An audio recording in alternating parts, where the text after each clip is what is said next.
Hey guys, Keir from Kigland, and today we're talking about a really exciting new hop variety from Clayton Hops down in New Zealand. And New Zealand have been producing a lot of cool new things lately. They've been doing a lot of research on thiols and stuff like that as well. But this particular hop is one to look out for, especially for hazy beers. And it's going to be coming out next year, so around about March 2026. So certainly look out for it. At the moment, the variety of this hop is called CIP-014, and we've managed to snaffle a little bit of a small allocation of this hops, which I've been doing some testing on and so far really love. This one basically has some tropical fruit flavors. On their flavor wheel, they describe it as kind of juicy tropical fruits. Typical type of NEIPA type of hops, I guess. You could possibly use it in a West Coast IPA or other IPAs as well. Very high alpha acid, but one thing that stood out on the spec sheets in particular is the thiols. Now, thiols have been spoken about a lot in brewing as the way to release a lot of these really fantastic fruity tropical fruit or passion fruit aromas that people want to get in their beers. This particular hop has thiols which are off the charts. So it's 4 times higher than Nelson Sauvin, for instance. So that means that this particular hop would suit itself really well to pair up with other hops as well. So basically use the thiols in this hop, and that will then help release a lot of those tropical fruit and aromas that you're trying to get out of other hops too. So look, in this particular testing that I did, I've used 100% this particular hop for both my flame out and dry hop. So I didn't want to sort of mess around with too many different combinations, otherwise I wouldn't know what's coming from what. But certainly when I get more of it allocated to me, and I've already used up about 15% of our entire allocation, I want to also save some of the hop so we can sell some to you guys on the website so you guys can try it as well. So I was a bit nervous of doing too much testing with this particular hop, otherwise I'll use it all up myself.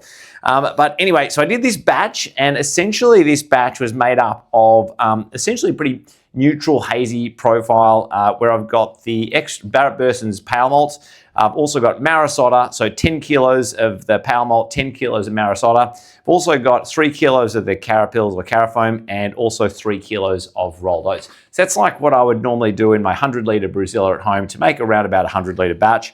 For this particular batch, also for the bittering hops, look, I didn't want to waste this, so basically I just chucked in some of the Cascade. And also for the dry hops, what I did is I had a kilo of the CIP-014 I used for this particular 100-litre batch, throwing 300 grams in at flame out and then using 700 grams as a dry hop. I'll put this recipe inside the description below so you can basically follow that one. Now, for the recipe, I'm going to put all of my recipe inside the notes below, or inside the description. I'll have a link there so you can basically brew exactly the same recipe yourself. What I will say is because of the 3 kilos worth of the rolled oats, I was getting a little bit of a slow sparge and lauter. So just remember, look, I didn't use any rice hulls or any lautering aids like that, but it was quite slow. Oh, she's pretty sticky. Very slow sparge, this one with all those oats.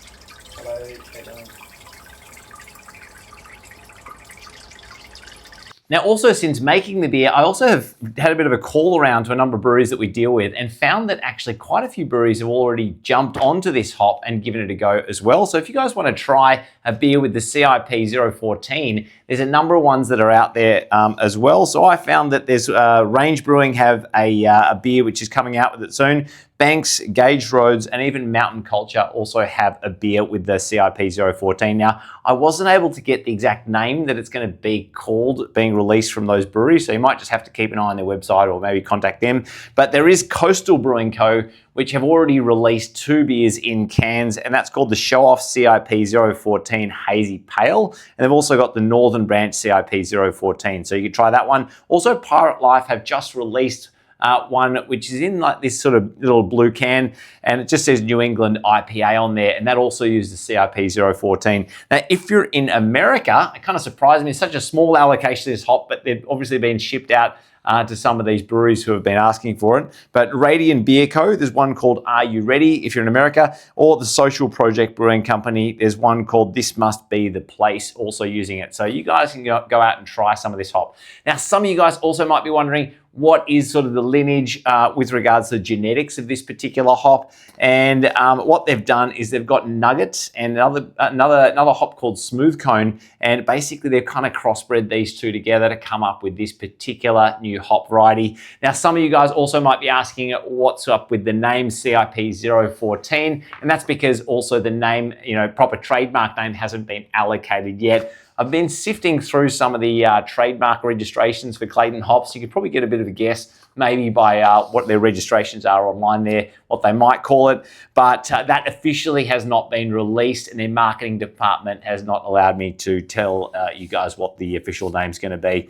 But just in case you're wondering, CIP is not cleaning in place, by the way. That stands for Clayton, because obviously the company is called Clayton Hops Limited. So it's Clayton Innovation Project. So that's why it's called CIP. Anyway, let's get into the tasting, pour some of this, and we can start to talk about what we think of the hop and how you guys might want to use it.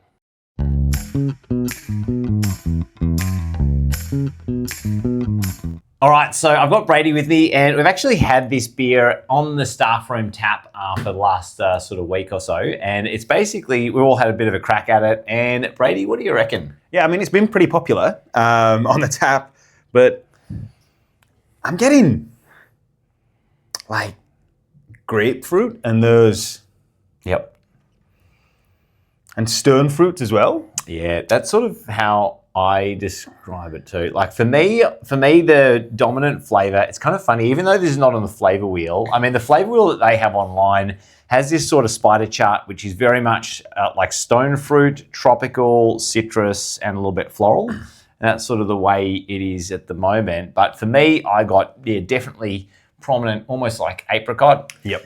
And it was kind of funny when Darren in the staff room, like he mentioned, I think he mentioned like it was papaya. Yeah, papaya. And I think that kind of nailed it. As soon as he said it, I think we both, it clicked. And we were like, yeah, that's it. It's got this sort of, that ripe papaya sort of smell about it, I guess. Yep.